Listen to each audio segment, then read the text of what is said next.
আসসালামু আলাইকুম। ভারত যে ধীরে ধীরে কঠোর হবে, বাংলাদেশকে বিভিন্ন দিক থেকে ঘিরে ধরবে, অপ্রিয় হলো এই সত্য প্রিয় দর্শক অনেক আগে থেকে আমি বলে আসছি এবং তারা একে একে তার প্রমাণও দিচ্ছে। এখন ভারত যা করছে তার পাল্টা প্রস্তুতি আমাদের কি? ভারতের পশ্চিমবঙ্গের বিজেপি নেতা দিলীপ ঘোষ তিনি মন্তব্য করেছেন গত রোববারই যে ভারতের সঙ্গে টক্কর দিলে বাংলাদেশ বাঁচতে পারবে না। এই কথাটি নিঃসন্দেহে আমাদের জন্য অপমানজনক, অবমাননাকর, উস্কানিমূলক নিঃসন্দেহে। কিন্তু তারা তো একে একে প্রমাণ দিচ্ছে।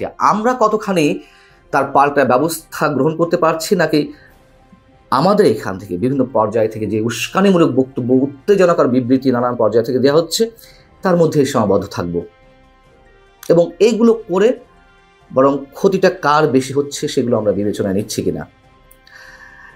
ভারতের যে সবশেষ পদক্ষেপ আপনারা জানেন যে এর মধ্যে তারা ঘোষণা দিয়েছে বাংলাদেশের তৈরি গার্মেন্টস পণ্য এবং প্রসেসড ফুড এগুলো এখন থেকে আর কোনো স্থল বন্দর দিয়ে ভারতে ঢুকতে পারবে না। শুধুমাত্র মুম্বাইয়ের নভোসেবা যে সমুদ্র বন্দর এবং কলকাতা সমুদ্র বন্দর দিয়ে ঢুকতে পারবে এবং এই সিদ্ধান্তে নিঃসন্দেহে বাংলাদেশের গার্মেন্টস পণ্য রপ্তানিতে বড় একটি ধাক্কা লাগবে। রপ্তানিকারকরা তাদের তাৎক্ষণিক প্রতিক্রিয়ায় যে বিষয়টি বলছেন তা হচ্ছে ভারতের এই বিধি নিষেধ দেশের রপ্তানি খাত ক্ষতিগ্রস্ত হবে। 2023-24 অর্থ বছরে বাংলাদেশ থেকে ভারতে প্রায় $157 কোটি পণ্য রপ্তানি হয়। এর মধ্যে পোশাক এবং প্রক্রিয়াজাত খাদ্য পণ্য বেশি। এখন ব্যবসায়ী বলছেন যে স্থলবন্দর দিয়ে আমাদের এই পণ্যগুলো ভারতে পৌঁছতে 3 দিন লাগতো, সেখানে সমুদ্র বন্দর ব্যবহার করে এই পণ্যগুলো সে দেশে নিতে 2 সপ্তাহের বেশি সময় লাগবে এবং খুব স্বাভাবিকভাবে এতে সময় বেশি লাগবে, খরচ বেশি লাগবে। অতএব এটি নিঃসন্দেহে এই প্রতিযোগিতামূলক বাজারে বাংলাদেশের জন্য একটি ভয়ঙ্কর বিপদ সংকেত। ভারত যে সিদ্ধান্তটা নিল সেটিকে তারা নিজেরাই বলছে এটি হচ্ছে রেসিপ্রোকাল অ্যাকশন, অর্থাৎ পারস্পরিক প্রতিক্রিয়া। কেমন?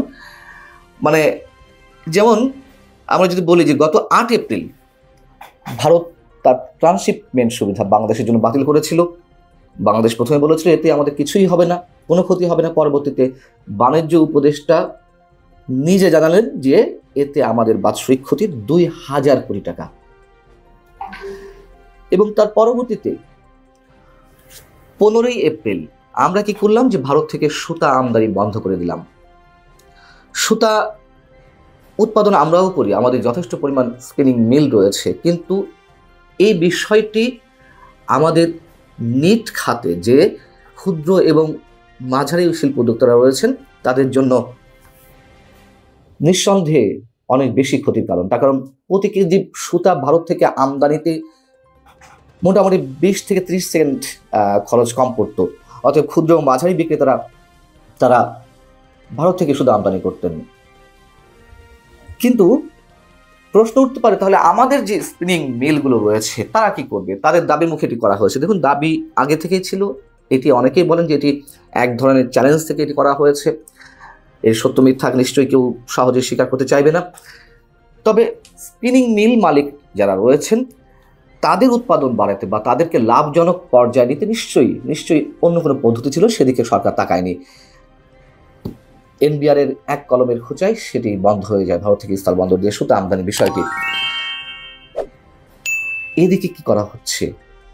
এদিকে ভারতের উত্তর পূর্ব রাজ্যগুলোর জন্য পণ্য পরিবহনে বাংলাদেশের উপর দিয়ে যে নির্ভরতা ছিল সেটি কমাতে ভারত নতুন উদ্যোগ নিয়েছে।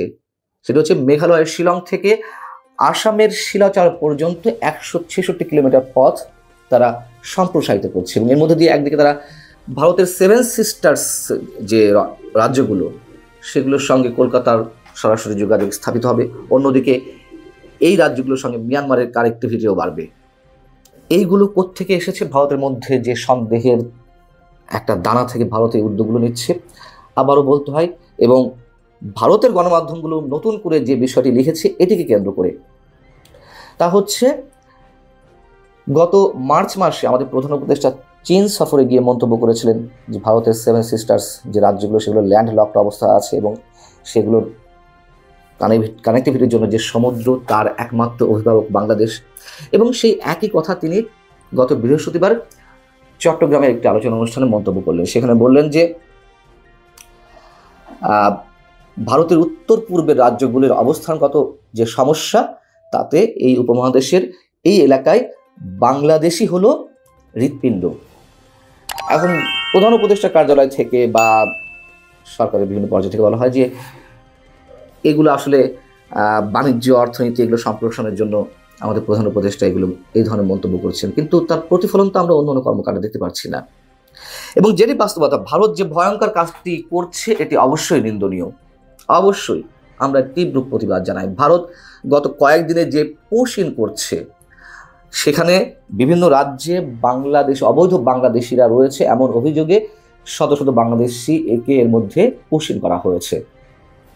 এটি ভারতের কোনো আইনের মধ্যে পড়ে না। যেমন ভারতেরই মানবাধিকার সংগঠন মাসুম, তার যিনি প্রধান প্রীতি রায়, তিনি বলছেন বিদেশ থেকে কেউ যদি পাসপোর্ট ভিসা ছাড়া ভারতে আসেন তাহলে পদ্ধতি হচ্ছে তাদেরকে গ্রেপ্তার করতে হবে, ম্যাজিস্ট্রেটের সামনে হাজির করতে হবে, তার বিরুদ্ধে মামলা হবে, মামলায় সেই ব্যক্তি যদি দোষী সাব্যস্ত হয় তার সাজা হবে, সাজা শেষে আদালতের মাধ্যমেই সংশ্লিষ্ট দেশে পাঠাতে হবে। এটা শুধু বাংলাদেশের ক্ষেত্রে নয়, অন্য যে কোনো দেশের ক্ষেত্রেও।